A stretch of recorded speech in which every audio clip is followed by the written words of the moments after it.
Fermerët e Kukësit nuk presin të marrin prodhim këtë vit, veçanërisht tek arrorët dhe qershit, për shkak të dëmeve të parikuperueshme që shkaktoi temperatura e ulët dhe ngrisat që mbizotruan në verlindje të vendit.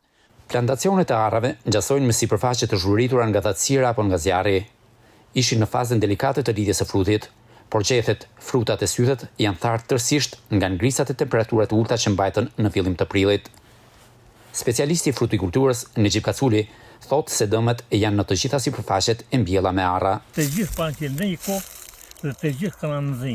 Dhe gjithë kanë thënë, kanë bërë sikur ato puni duhan që e shkëlqes me dorë për cigare. Ai thotë se ishte faza më kritike për një dru frutor, ndaj dhe dëmi është i parikuperueshëm. 100% është i mbaruar.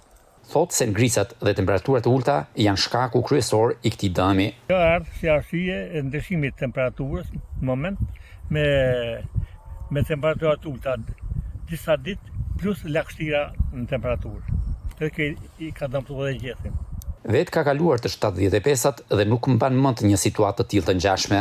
Shembull me mujtën nuk ka rasti se nuk ka parra. Po këto fenomene nuk kanë ndodhur më herë. Kultivimi i arrorëve u pasi investim i qëndrueshëm për shumë fermerë të Kukësit, të cilët po rrisnin sipërfaqet e tyre vit pas viti. Një pjesë prej tyre e nisën përmes subvencioneve nga shteti dedikuar për arrorët.